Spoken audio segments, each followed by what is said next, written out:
Hello મિત્રો, સૌપ્રથમ બધાને જય સોમનાથ અને નવા વિડીયો સાથે આપણી ચેનલમાં મિત્રો તમારું સ્વાગત છે। હવે મિત્રો, તમારા મોબાઈલમાં ઓલરેડી ઈમેલ એકાઉન્ટ લોગિન હોય અને એનાથી તમે યુટ્યુબ ચેનલ બનાવેલી હોય અથવા તો કોઈ ઓનલાઈન ફોર્મ ફિલઅપમાં તમે એનો ઉપયોગ કરવા માગતા હોય, પરંતુ એ ઈમેલ એકાઉન્ટનો તમે પાસવર્ડ છે જે ભૂલી ગયા હોય, તો એની જગ્યાએ તમે નવો પાસવર્ડ સેટ કરી શકો અને એ ઈમેલને તમે યુઝ કરી શકશો। તો મિત્રો, આ પાસવર્ડ કેવી રીતે સેટ કરવો એ તમામ માહિતી આ વિડીયોમાં આપવાનો છું। તો ચાલો મિત્રો, મોબાઈલની સ્ક્રીન પર અને વિડીયો શરૂ કરતાં પહેલાં જે મિત્રો આપણી ચેનલ ઉપર પહેલી વાર આવ્યા હોય એ ચેનલને સબસ્ક્રાઈબ કરજો, કારણ કે આપણી ચેનલ ઉપરથી આવી ટેક રિલેટેડ તમામ માહિતી ગુજરાતીમાં તમને મળતી રહેશે। હવે મિત્રો, ઈમેલ આઈડીનો પાસવર્ડ ચેન્જ કરવા માટે સૌપ્રથમ આપણે ગૂગલ એપ્લિકેશન છે જે ઓપન કરવાનું રહેશે।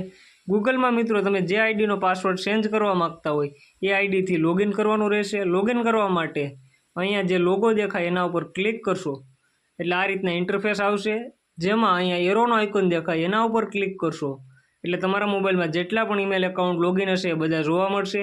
એમાંથી તમે જે ઈમેલ એકાઉન્ટનો પાસવર્ડ ચેન્જ કરવા માગતા હોય એ ઈમેલ એકાઉન્ટ તમારે અહીંયાથી સિલેક્ટ કરી લેવાનું। ત્યારબાદ તમે મિત્રો જોઈ શકો છો, અહીંયા આપણે ઈમેલ એકાઉન્ટ સિલેક્ટ કરી લીધું। ત્યારબાદ ફરીથી અહીંયા લોગો ઉપર ક્લિક કરશો એટલે આ રીતના ઇન્ટરફેસ આવશે, જેમાં અહીંયા મેનેજ યોર ગૂગલ એકાઉન્ટ જેના ઉપર ક્લિક કરશો એટલે આ રીતના ફરીથી મિત્રો એક બેઝિક ઇન્ટરફેસ જોવા મળશે, જેમાં અહીંયા બીજો ઓપ્શન છે પર્સનલ ઇન્ફો।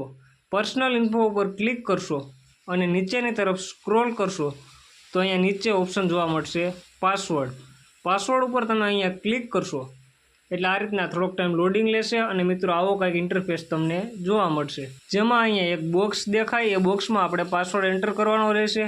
તો હવે મિત્રો, પાસવર્ડ તો આપણે ભૂલી ગયા, આપણે પાસવર્ડ યાદ નથી, તો એના માટે અહીંયા નીચે ફોરગોટ પાસવર્ડ જેના ઉપર ક્લિક કરશો એટલે થોડોક ટાઈમ લોડિંગ લેશે।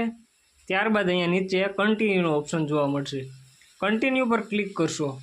ત્યારબાદ તમારે તમારા મોબાઈલમાં જે સ્ક્રીન લોક હોય એ ફિંગરપ્રિન્ટ છે અથવા પાસવર્ડ છે જે આપી દેવાનો। ત્યારબાદ મિત્રો થોડોક ટાઈમ લોડિંગ લેશે અને તમે અહીંયા જોઈ શકો છો આ રીતના ન્યૂ પાસવર્ડ એન્ટર કરવાનું બોક્સ છે જે જોવા મળે। અહીંયા ન્યૂ પાસવર્ડનું બોક્સ છે, એમાં તમે જે નવો પાસવર્ડ રાખવા માગતા હોય એ પાસવર્ડ મિત્રો એન્ટર કરવાનો રહેશે। સપોઝ મિત્રો આપણે અહીંયા પાસવર્ડ એન્ટર કરી દઈએ,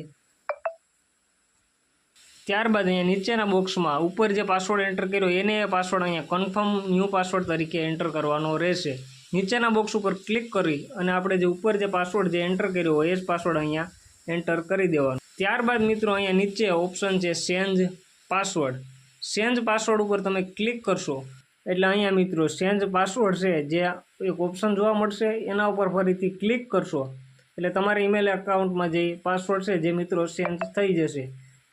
તમે મિત્રો અહીંયા જોઈ શકો છો પાસવર્ડ ચેન્જ સક્સેસફુલી। તો આ રીતે મિત્રો તમે કોઈ પણ ઈમેલ એકાઉન્ટનો પાસવર્ડ ભૂલી ગયા હોય તો એનો પાસવર્ડ તમે નવો પાસવર્ડ સેટ કરી શકો। આશા રાખો મિત્રો વિડીયો સારો લાગ્યો હશે। વિડીયો સારો લાગે તો વિડીયોને લાઇક કરજો અને ચેનલ ઉપર પહેલી વાર આવ્યા હોય તો આપણી ચેનલને સબસ્ક્રાઈબ કરજો।